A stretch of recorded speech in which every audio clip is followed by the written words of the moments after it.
الحمد لله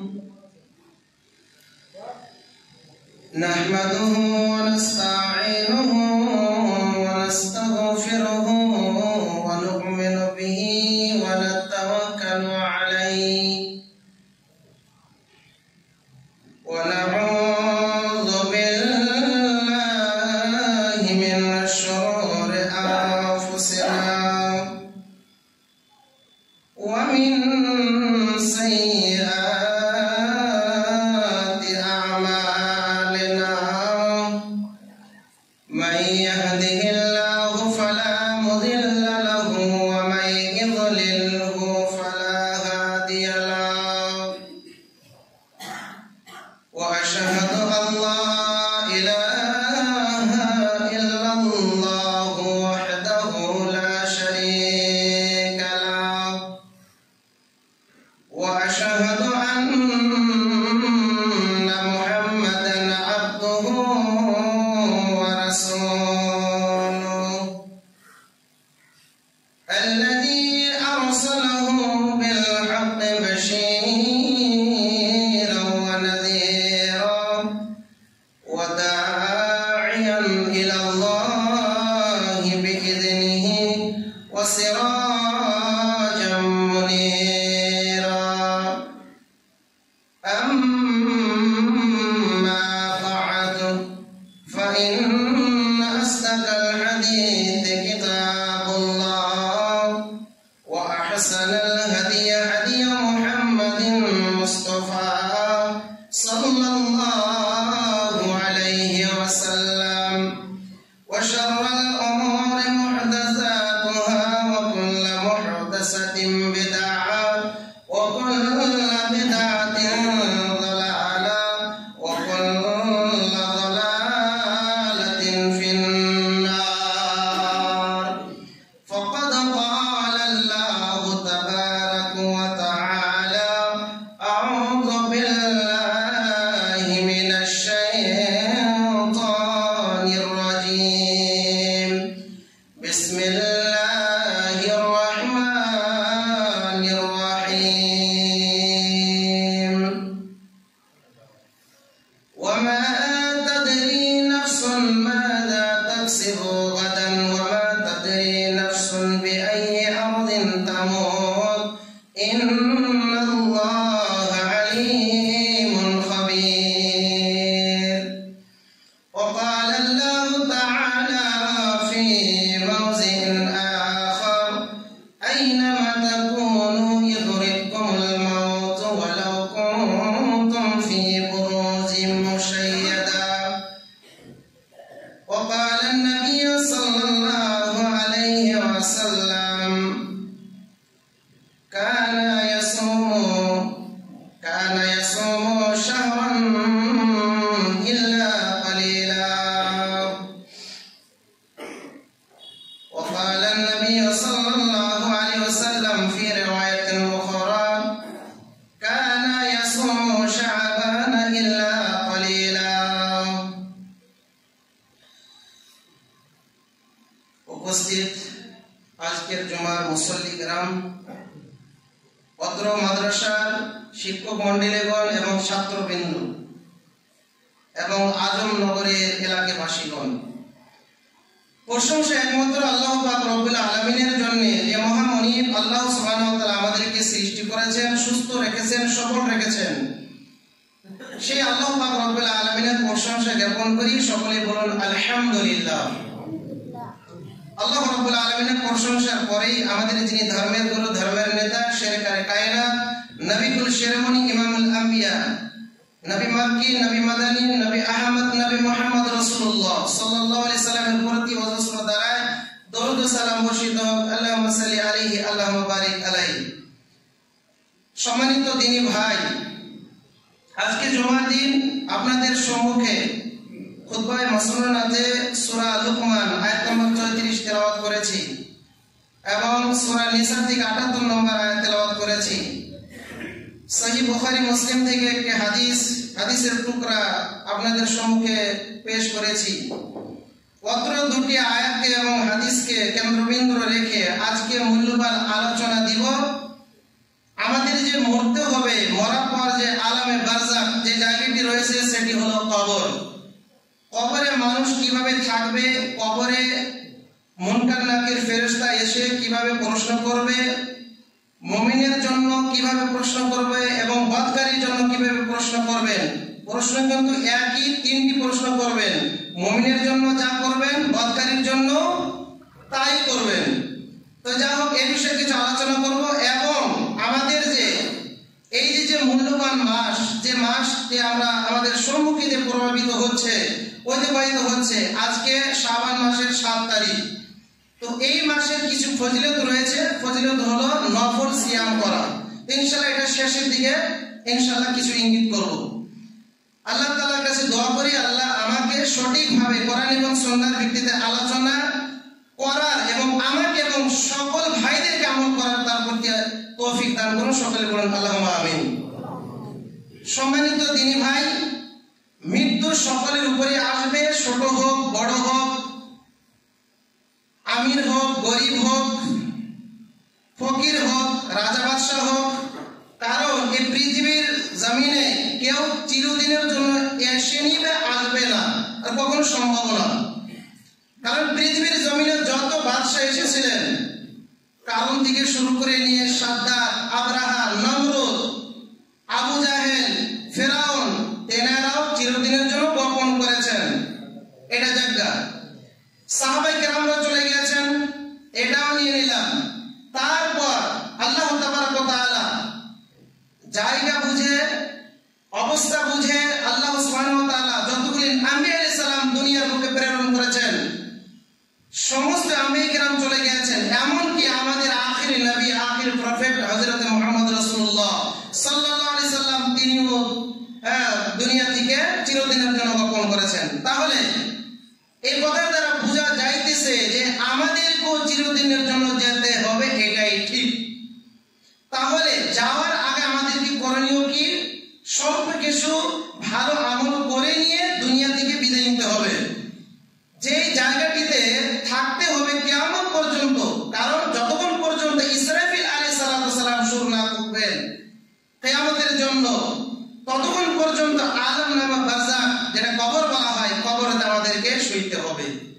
আমরা দেখি না, কোন মুমিন ব্যক্তি যদি মারা যায়, মুমিন ব্যক্তি মারা যাওয়ার পর তাকে সুন্দর করে গোসল করে, কাফনের কাপড় পরিয়ে, আতর মাখে আমরা কি করি?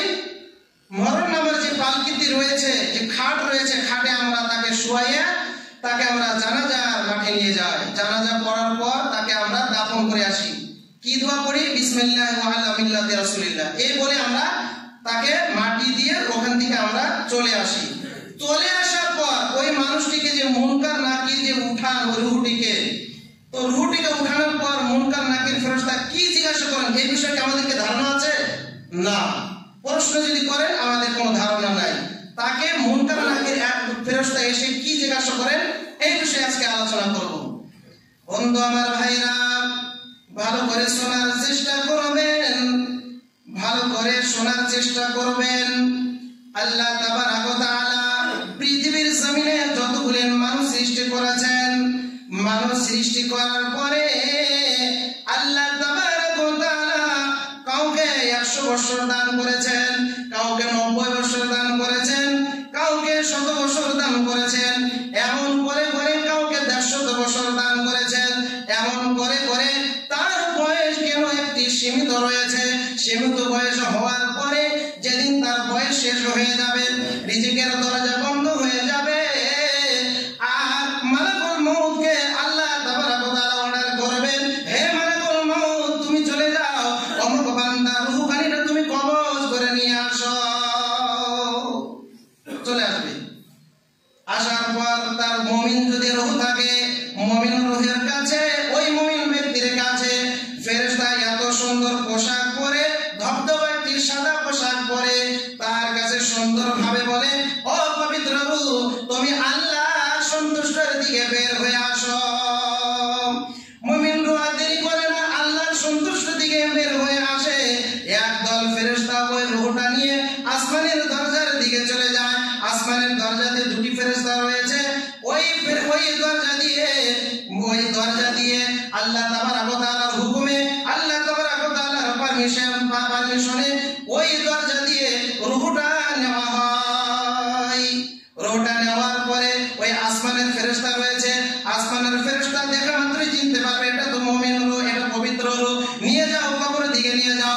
কবরের দিকে আনার পরে কবরে যখন রূহটা দেওয়া হয় তখন মুনকার নাকির যখন মানুষ আমরা তাকে কবর দিয়ে দাফন করে যখন চলে আসি, কোন কোন হাদিসে বলা হয়েছে, কোন কোন উলামারা বলেছেন 40 কদম আসার পরে, না কোন কোন মুফাসসিরিন কারাম বলেছেন অল্প কিছু দূরে আসার পরে মুনকার নাকির ফেরেশতা ওই কবরেতে আগমন হয়।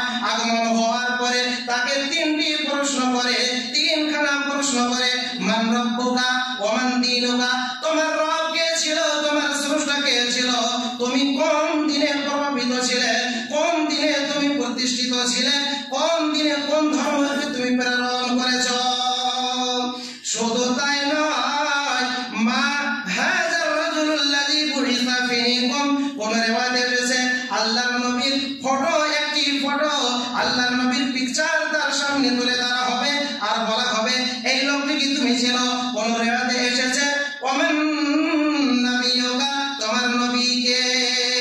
মুমিন ব্যক্তিটি তৎক্ষণাৎ জবাব দিয়ে দিবে রব্বি আল্লাহ, আমার রব হলো আল্লাহ, দীনুনা ফিল ইসলাম, আমার দ্বীন হলো ইসলাম। যখন নবীর কথা জিজ্ঞাসা করা হবে নবিয়ুনা মুহাম্মাদুর রাসূলুল্লাহ সাল্লাল্লাহু আলাইহি ওয়াসাল্লাম, তিনটি প্রশ্নের জবাব দেওয়ার সঙ্গে সঙ্গে গায়েবে একটি আওয়াজ আসবে, আল্লাহর পক্ষ থেকে আওয়াজ আসবে সাদাকা আবদি, সাদাকা আবদি, ফাফরিশু ফিল জান্নাহ, ফাফরিশু ফিল জান্নাহ, ওয়ালবিসু ফিল জান্নাহ, ওয়াফতাহু লাহু বাবান ইলাল জান্নাহ। ওরে আমার ফেরেশতারা, আর দেরি করো না, এটা আমার মুমিন বান্দা, এটা আমার মুমিন বান্দি ছিল যে দ্বীন ইসলামের প্রতি সে আমল করেছে, এটাই হলো আমার প্রকৃত মুমিন। পবিত্র রূহকে তুমি কি করে দাও, জান্নাতের বিছানা বিছিয়ে দাও, এবং শুধু তাই নয় তাকে জান্নাতের লেবাস পরিধান করে দাও। শুধু তাই নয়, জান্নাতের দরজার সঙ্গে কবরের দরজা মিলিয়ে দাও। সুবহানাল্লাহ, এটা হলো মুমিন রূহের সেবা। মুমিন রূহকে এমন ভাবে করা হয়। আর যারা বদকার, যারা বদ আমল করেছে, আজীবন কোরআন হাদিসের বিরোধিতা করেছে, কোরআন হাদিসের পথে চলেনি, কোরআন হাদিস পথে আমল করেনি, তার কাছে যখন ফেরেশতা ভয়ঙ্কর রূপে আসবে, বস্ত্রিত চেহারা নিয়ে, কালো কুজ্জিত চেহারা নিয়ে গর্জন করে বলবে যে আল্লাহর করদের দিকে, আল্লাহর রাগান্বিত দিকে, আল্লাহর গুসার দিকে, আল্লাহ যে তোমার প্রতি সন্তুষ্ট হয়নি, এই অপবিত্র রূপ তো বের হয়ে আয়। ওই বদকারের রূহটা ডানে দৌড় মারবে, বামে দৌড় মারবে, উপরের দিকে চলে যাবে, নিচের দিকে চলে যাবে, আসানের সঙ্গে বের হতে চাইবে না। ফাতাতাফাররা, এদিক ওদিক একদম দৌড়ে বেড়াবে। তখন এমন করতে করতে মালাকুল মউত ফেরেশতা তাকে ধুবুস করে টেনে খিচড়ে ওই রূহটা কবজ করে নিয়ে যাবে। কোন কোন মুফাসসির কেরামরা বলেছেন মৃত্যুর যন্ত্রণা এত কঠিন, এত ভয়ঙ্কর, এত জটিল, মুফাসসির কেরামরা তাফসীর করেছেন যে কোন তাজা যদি বকরি আপনি জবাই না করে তার চামড়াকে যদি টেনে খিচড়ে ফেলে দেন, ওই বকরিটা যত কষ্ট হবে, যত যন্ত্রণাতে থাকবে, তার থেকেও বেশি কষ্ট করে তার রূহটা কবজ করা হয়। কিন্তু কোন কোন মুফাসসিরিন কেরাম, মুহাদ্দিসিনগণ বলেছেন যে মুমিনের রূহটা খুব সুন্দরভাবে তাকে বের করা হয়, সে জানেও না, টের পারে, কিন্তু কষ্ট হয়। আল্লাহর নবী যখন মৃত্যুবরণ হয়েছে, কষ্ট হয়েছে। আল্লাহর নবী যখন মৃত্যুবরণ হয়েছে, আয়েশার উরুতে মাথা রেখে নবী করিম সাল্লাল্লাহু আলাইহি সাল্লাম চিরদিনের জন্য গোপন করেছেন। নবীদের খুব কষ্ট হয়েছে। মৃত্যুর যন্ত্রণা, মৃত্যুর যেটা স্বাদ, মৃত্যুর যেটা মজা, জায়গা, সকল ব্যক্তিকে থাকতেই হবে। কুল্লু নাফসিন যায়িকাতুল মউত। বন্ধুগণ, ভাইরা, তো বদকার রূহটা খুব কঠিন ভাবে, জটিল ভাবে তাকে কি করা হয়, তার দেহ থেকে বের করা হয়। বের করার পর আসমানের দিকে চলে যায়। তখন সে ফেরেশতারা আর ইজাজত দেয় না, তাকে পারমিশন দেয় না, যাও তার রূহ থেকে কি দুর্গন্ধময়, তার রূহ থেকে দুর্গন্ধ বের হবে আর বলবে যে এটা তো অপবিত্র রূহ, তুমি নিয়ে যাও। কবরে আনার পরে মুনকার নাকির ফেরেশতা সেম ফেরেশতা কবরেতে আগমন হবে। তারপরে তাকে তিনটি প্রশ্ন করবে, মান রাব্বুকা, মান দীনুকা, মান নাবিয়ুকা। তিনটি প্রশ্নের জবাব উত্তর কিন্তু ওই পথকারী দিতে পারবে না। লাতির করবে, আমি তো কিছুই জানি না, আমি তো কিছুই জানি না। আজীবন তুমি কোরআনের বিরোধিতা করেছো, আজীবন তুমি কোরআন হাদিসের বিরোধিতা করেছো, কোরআন এবং সুন্নাহর ভিত্তিতে চলনি, সুদ খেয়েছো, ঘুষ খেয়েছো, অপরের জমিন তুমি মেরে খেয়েছো, এতিমের মাল তুমি আত্মসাৎ করে নিয়েছো। পৃথিবীতে যত গুনাহ রয়েছে কোন গুনাহ করে তোমার বাদ নেই। তুমি আজকে কবরেতে ঢুকেছো, তুমি কেমন করে তুমি বলতে পারবে রব্বি আল্লাহ, রব আমার আল্লাহ। ওয়ামান নবিয়ুকা যখন বলা হবে নবিয়ুনা মুহাম্মদ সাল্লাল্লাহু আলাইহি সাল্লাম, তুমি তো দ্বীন ইসলামের মধ্যে ছিলে কিন্তু কোরআন হাদিস পড়তে আমল করনি, এত গুনাহ করেছো, তোমার অল্প নেকিও নেই। যে নেকিটুকু দ্বারাতে তুমি নাজাত পাবে ওই নেকিটুকু তোমার নেই। তখন তা কি হবে? আল্লাহর পক্ষ থেকে আওয়াজ আসবে, কাযাবা আব্দি, কাযাবা আব্দি, এই ব্যক্তিটি মিথ্যা কথা বলেছে, মিথ্যা কথা বলেছে। ফাফরিশু ফিন্নার ওয়ালবিসু ফিন্নার ওয়াফতাহু লাহু বাবান ইলান নার। তাকে বলা হবে, ওই আমার ফেরেশতারা দেরি করো না, এই বদকারী রূহটা এই কবরে যে রয়েছে তাকে তুমি কি করো, কবরে তুমি জাহান্নামের বিছানা বিছিয়ে দাও এবং জাহান্নামের পোশাক লেবাস তুমি পরিয়ে দাও। শুধু তাই নয়, জাহান্নামের দরজার সঙ্গে ওই ব্যক্তিটির কবরের দরজা তুমি মিলিয়ে দাও। আজীবন আযাব হতেই থাকবে। এরই নাম হলো আলামে বারযাখ। হযরত ওসমান গনি রাদিয়াল্লাহু তাআলা আনহু কবরের পাশ দিয়ে যখন যেতেন এত কাঁদতেন, এত কাঁদতেন, এত কাঁদতেন।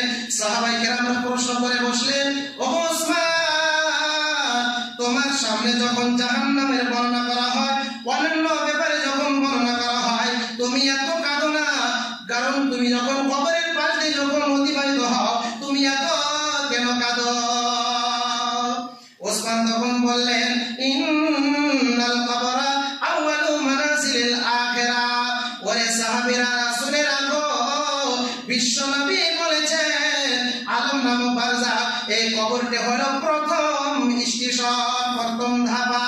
এই ধাপাতে যে ব্যক্তি নাজাত পেয়ে গেল, ফাইন নাজা মিনহু আহাদুন ফামা বাদাহু আইসার মিনহু।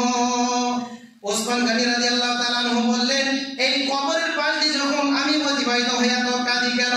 কারণ এই কবরটা হলো প্রথম স্টেশন, কবরটা হলো প্রথম ধাপা। এই ধাপাতে যে নাজাত পেয়ে গেল, যে ছাড় পেয়ে গেল, তারপরে যতগুলি মুসিবত আসবে জান্নাত ঢোকা অবধি, জান্নাতে প্রবেশ করা অবধি ফুলসিরাত রয়েছে, নোমায় আমল পেশ করা হবে। আমল নামা ডান হাতে দেওয়া হবে কিনা বাম হাতে দেওয়া হবে, সার্টিফিকেট তোমার ডান হাতে দেওয়া হবে কিনা বাম হাতে দেওয়া হবে। ফুলসিরাত উপর দিয়ে অতিবাহিত হতে হবে। বিচারের দিন খুব কঠিন দিন রয়েছে।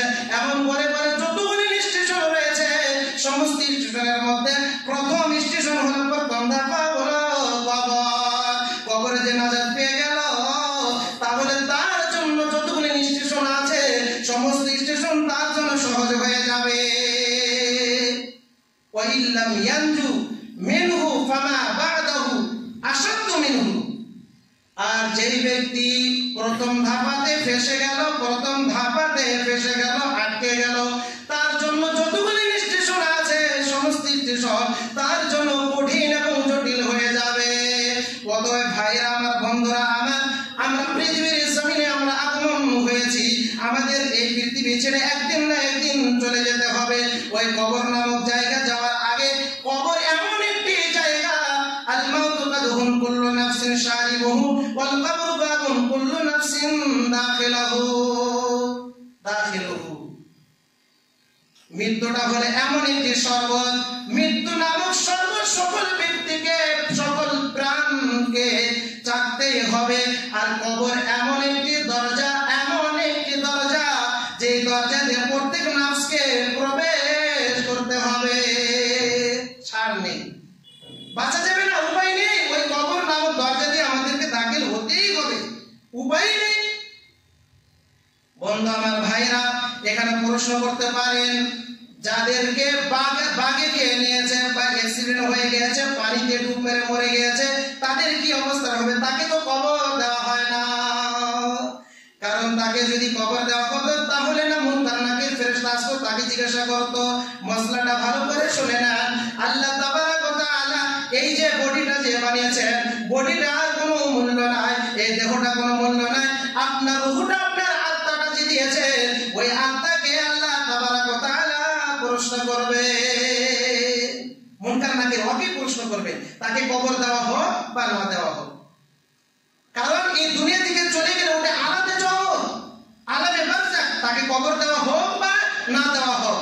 আর আলমে আরওয়াহ হলো পেটের ভিতরে যখন মানুষ থাকে, গর্ভের ভিতরে। তারপরে আলমে দুনিয়া, এটা হলো দুনিয়াতে আমরা বসবাস করছি। আর আলমে বারজাখ, যখন কবরে চলে যাব তখন দুনিয়ার কোনো খেয়াল থাকবে না, কোনো খেয়াল থাকবে না। আল্লাহ তাবারক ওয়া তাআলা সূরা লুকমানের মধ্যে বলছেন, ওয়া মা তাদরি নাফসুন মাযা তাকসিবু গাদান ওয়া মা তাদরি নাফসুন বিআইয়ি আরদিন তামুত ইন্নাল্লাহা আলীমুন খাবীর।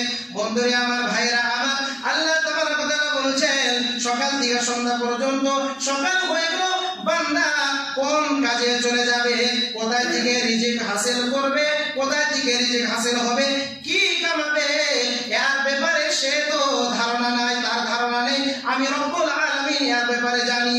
বান্দারে আরেকটা কথা শুনে নাও, তোমরা কোন জমিনে মরবে, কোথায় মরবে, তোমরা ভালো করে মারা যাবে না অ্যাক্সিডেন্টে মারা যাবে, না ভালো করে তোমরা শুয়ে ওযু করে ইমানদারের মতো মারা যাবে, কোথায় মরবে, কোন জমিনে মরবে, এর ব্যাপারে তোমরা জানো না। ইন্নাল্লাহা আলীমুন খাবীর, এর ব্যাপারে আল্লাহ তাবারক ওয়া তাআলা ভালোভাবে জানে। আমরা জানি না, যখন সকাল হয়ে যায় কি কামাবো, কোথায় যাব, কোথায় গেলে 2 টাকা ইনকাম হবে, কোন জায়গাতে মরবো, কোথায় মরবো, কেমন করে আমাদের মওত হবে, আমরা কি জানি? আমরা জানি না। বন্ধু আমার ভাইরা, আল্লাহর নবীজিকে হযরত আয়েশা সিদ্দিকা রাদিয়াল্লাহু তাআলা আনহা প্রশ্ন করলেন, ওগো নবী, আমি আপনার কাছে জানতে চাই, কবরে কে নিশ্চয় আযাব হবে কি হবে না? আল্লাহর নবীজি বললেন, ওগো আয়েশা, ওগো আমার স্ত্রী, তুমি শুনে নাও, ইহুদি নাসারার তারা বলে, তাদের আকীদা হলো কবরে কোনোদিন আযাব হবে না। কারণ কিয়ামতের মাঠে আল্লাহ তাবারক ওয়া তাআলা ওই সমস্ত মানুষকে যখন একত্রিত করবেন, একগোট করবেন, একগোট করার পরে হিসাব নিকাশ নেওয়ার পরে জান্নাত জাহান্নাম ফয়সালা করবেন, তার আগে কবরেতে কোনো আযাব হবে না। বিশ্বনবী সাল্লাল্লাহু আলাইহি ওয়াসাল্লাম বললেন, ইন্না আযাবাল কবরি হাক্কুন, নিশ্চয় কবরে যে আযাব হয় এটাই হলো সঠিক আর হক। কবরে আযাব হয়, তাহলে কবরে থেকে যদি আযাব স্টার্ট হয়ে যায়, আল্লাহ তাবারক ওয়া তাআলা কখন হুকুম করবেন ইসরাফিল আলাইহিস সালামকে যে তুমি সূর ফুঁকে দাও, তখন না মানুষ কবর থেকে উঠে আল্লাহর কাছে, আল্লাহর সামনে দাঁড়িয়ে যাবে, তখন জান্নাত জাহান্নামের ফয়সালা হবে। আল্লাহ তাবারক ওয়া তাআলা সেদিন হাসরের দিন মুসিবতে আল্লাহ তাবারক ওয়া তাআলা বিচার শুরু করে দিবেন, বিচারের কাজ শুরু করে দিবেন। তার আগেই তো আলম নামক বারজাখ